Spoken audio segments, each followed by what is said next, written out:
আপনি ভূতে বিশ্বাস করেন? উত্তরটা যদি হ্যাঁ হয়, তবে আপনার অবশ্য গন্তব্য রাজস্থানের দৌসা জেলার মেহেন্দিপুর বালাজি মন্দির। আর উত্তরটা যদি না হয়, তাহলেও আপনার অবশ্য গন্তব্য এই মন্দির। কারণ মরুরাজ্যের এই অদ্ভুত মন্দির আপনার এতদিনের সমস্ত বিশ্বাস উল্টে পাল্টে দিতে পারে। আমাদের দেশেরই এক প্রান্তে এটি এমন এক মন্দির যেখানে আজও ডাকিনী বিদ্যার চর্চা চলে। তবে মেহেন্দিপুরের বালাজি মন্দিরের ভেতরে ঢোকা অত সহজ নয়। রীতিমতো নার্ভের জোর না থাকলে এই মন্দিরে যাওয়ার চেষ্টা করবেন না। মানসিকভাবে দুর্বল হলে এই মন্দির থেকে হয়তো আর কোনোদিন বেরিয়ে আসতে পারবেন না।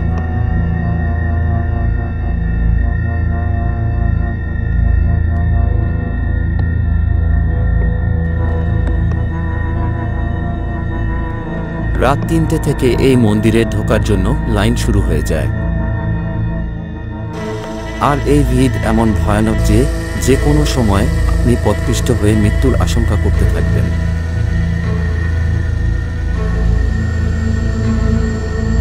সকালবেলায় মন্দিরের দরজা খোলার সঙ্গে সঙ্গে শুরু হয়ে যায় ভেতরে ঢোকার হুড়োহুড়ি।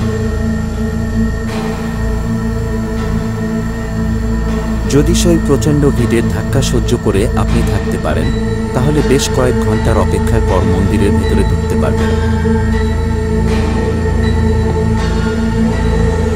মন্দিরে পুজোর উপকরণ হিসেবে কোনো ফুল নয়, কালো রঙের এক ধরনের বল দেওয়া হয়, যা কখনোই খাওয়ার যোগ্য নয়। মন্দিরের ভেতরে সবসময় জ্বলতে থাকা আগুনে এই বলের আহুতি দিতে হয়।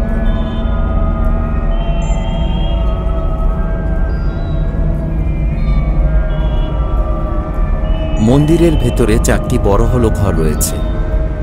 অন্য যে কোনো মন্দিরের মতো ভেতর থেকে মন্ত্রোচ্চারণ, ঘণ্টাধ্বনি আপনার কাছে ভেসে আসবে না।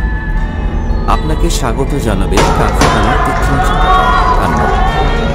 ভূতে বিশ্বাস না করলেও এই মন্দিরে ঢোকার সঙ্গে সঙ্গে আপনার গা ছমছম করবেই। মন্দিরের ভেতরের প্রথম ঘরে কাল ভৈরবের মূর্তি রয়েছে।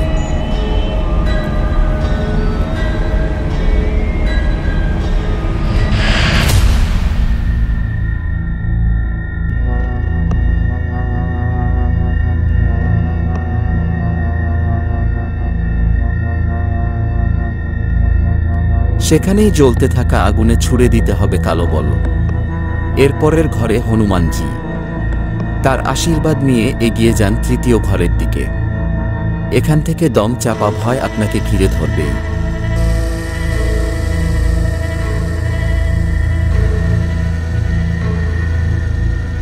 এই ঘরে দেখবেন বহু নারী পুরুষ অসহায়ভাবে কাঁদছে, দেওয়ালে মাথা ঠুকছে। এমনকি অনেকে নিজেই নিজের গায়ে ফুটন্ত গরম জল ঢালছে। এই ঘরের ভয়াবহ ছবি পড়েও বহুদিন পর্যন্ত আপনাকে তাড়া করে বেড়াবে। এর পরের ঘরে আরও কিছু ভয়াবহতা অপেক্ষা করছে। যারা মানসিকভাবে দুর্বল, এখান থেকে ছোট একটি দরজা দিয়ে বাইরে বেরিয়ে যেতে পারে।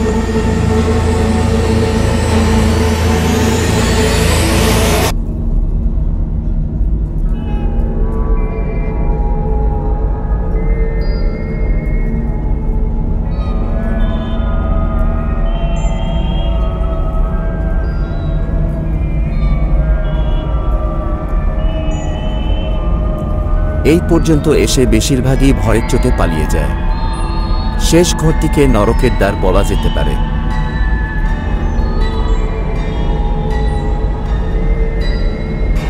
দেখবেন বহু নারী পুরুষ শিশু পাথরে ঘরের পিলারে মোটা চেন দিয়ে বাঁধা।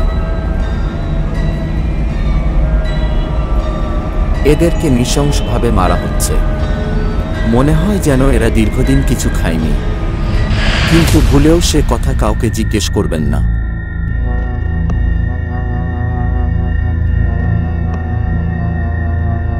আপনার জন্য ভয়ানক কোনো বিপদ অপেক্ষা করে থাকতে পারে।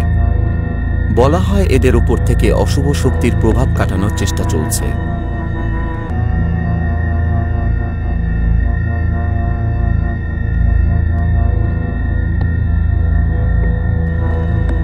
মন্দির থেকে বেরিয়ে ভুলেও আর পেছন ফিরে তাকাবেন না।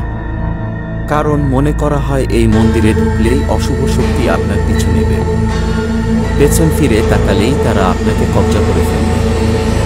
এমনকি এই গ্রামে কোনো কিছু খাবেন না, জলও না। সঙ্গে প্রার্থনা করবেন যেন জীবনে এই মন্দিরে আপনাকে ফিরে আসতে না হয়।